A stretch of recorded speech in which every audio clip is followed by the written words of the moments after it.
大家好啊，又係我香港人在福岡嘅社長 Benjamin。日本人去夏祭，點解好似一定要着浴衣？每逢夏天，當神社掛起一排排燈籠，屋台開始飄出炒麵、章魚燒同烤魷魚嘅香味，遠處再傳嚟祭典音樂，街上就會慢慢出現一個好有日本夏日氣息嘅畫面。有人着住深藍色浴衣，有人選擇色彩鮮明嘅花卉圖案，小朋友手上拎住團扇，年輕人着住木屐，一邊行一邊等煙花升上夜空。對好多香港人嚟講，浴衣就好似日本夏祭嘅指定服裝。但你又知唔知道，今日睇落咁優雅、咁浪漫嘅浴衣，最初其實唔係為咗參加祭典，更加唔係為咗睇花火。浴衣嘅起源原來同日本古代嘅沐浴文化有關，甚至可以簡單理解為佢最初係一件沖涼衫。當然，呢度所講嘅沖涼衫並唔係我哋今日沖完涼之後着嘅睡衣，亦唔係現代酒店提供嘅厚身浴袍。浴衣嘅日文叫做 Yukata，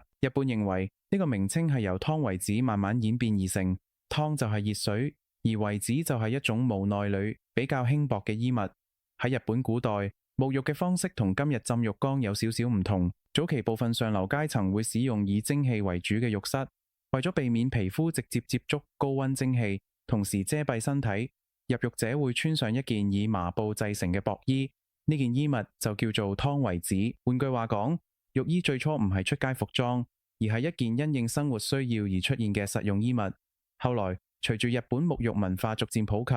公共浴場亦慢慢成為庶民生活嘅一部分。特別去到江戶時代，浴堂唔單止係沖涼嘅地方，亦係附近居民見面、交換消息同維繫社區關係嘅生活空間。有人放工之後去涼堂，有人帶住小朋友一齊去，街坊之間亦都會喺浴場附近打招呼，傾幾句日常生活。沖完涼之後，人需要一件輕便、吸汗又容易着嘅衣物，於是湯為子嘅用途亦慢慢改變，由最初入浴時穿住，演變成沖完涼之後披上，再隨住棉布逐漸普及，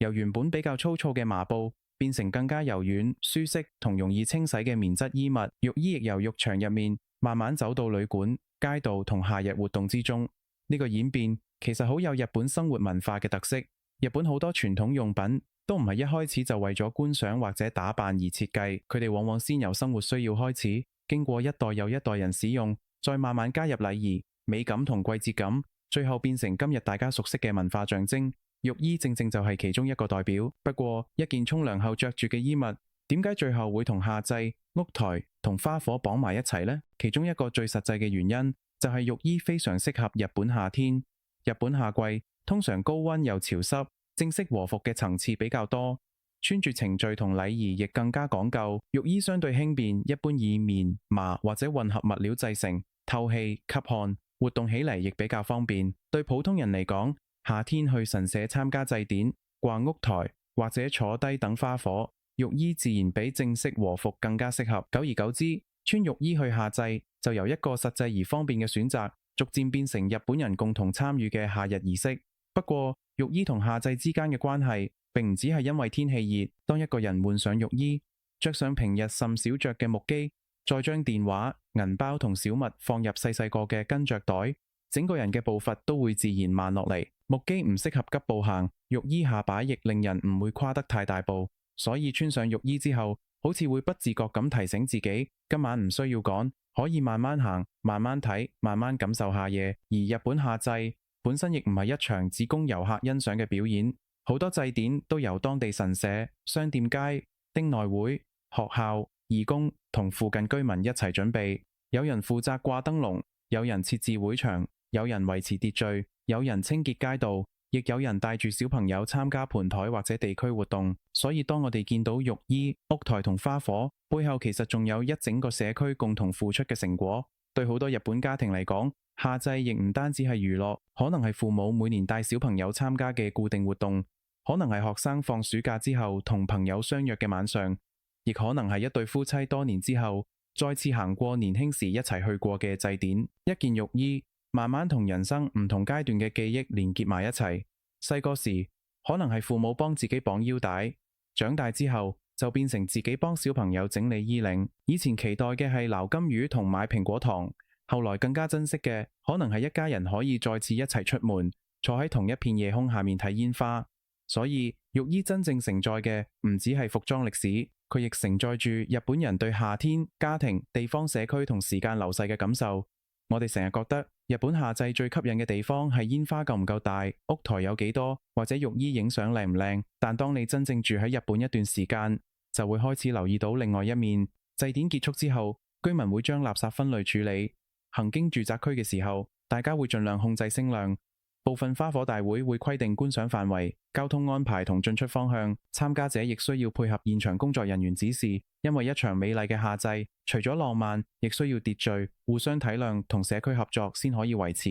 呢一點其實同浴衣嘅文化非常相似。表面睇，浴衣係一件輕鬆嘅夏日服裝，但穿着時一樣有衣襟方向、腰帶位置同場合禮儀。文化帶嚟自由同美感，同時亦包含規矩同對其他人嘅尊重。對移居日本嘅人嚟講，呢啲日常細節往往比背熟幾多景點更加重要。融入一個地方，未必一定要由一件好大、好複雜嘅事情開始，有時只係知道祭典由邊個籌辦，入場之後遵守現場安排，明白垃圾應該帶走或者投入指定位置。夜晚返回住宅區時放輕聲量，見到附近居民同義工辛苦準備，懂得講一聲多謝，甚至只係花少少時間了解點解日本人會穿浴衣，點解大家每年都期待同一場夏祭，已經係建立連結嘅第一步。真正融入日本生活，唔係換上浴衣就代表自己變成日本人，亦唔係住喺日本有一個日本地址就自然等於了解日本。真正嘅融入係保留自己原有文化同身份之餘，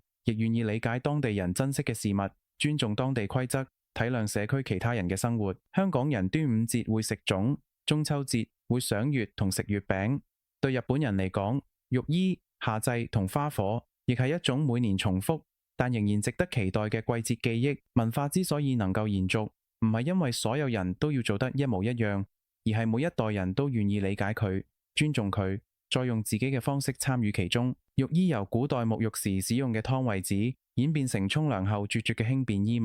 再一步一步成為今日日本夏祭最具代表性嘅風景。一件原本為咗實用而誕生嘅衣服，經過幾百年生活累積，最後連結起家庭回憶、地方人情同日本人對季節嘅珍惜。所以下次再見到有人穿浴衣參加夏祭，我哋可能唔會只係覺得件衫好靚，我哋會知道眼前呢個畫面背後有日本人長久以嚟嘅生活智慧，亦有一個社區共同守護傳統嘅心意。而移居日本最有意思嘅地方，就係當我哋願意由呢啲細節開始理解，原本陌生嘅習慣會慢慢變成自己熟悉嘅生活節奏。真正嘅歸屬感亦未必來自住咗幾多年，佢可能來自你願意尊重一場祭典嘅規則，願意同鄰居打招呼，願意珍惜公共空間，亦願意理解一件浴衣背後點解會承載住咁多人嘅夏日回憶。當我哋開始尊重一個地方嘅文化、規則同社區關係，我哋先唔只係居住喺日本，而係慢慢成為呢段日常生活嘅一部分。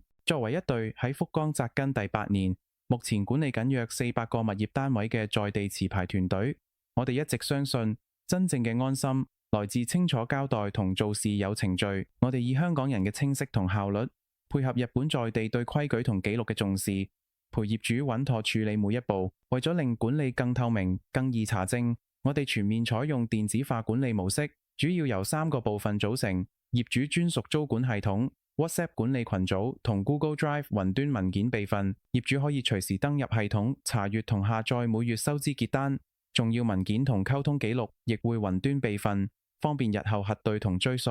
而管理群組則會喺辦公時間內就單位事務作即時通報，令資訊流轉更快更清楚。如果你對日本文化同福岡生活有興趣，記得 Like、Share 同 Subscribe 我哋香港人在福岡。如果你有任何關於移居福岡、旅居自住、買樓收租或者物業管理嘅疑問，隨時 WhatsApp 聯絡我哋。我哋下次見，拜拜。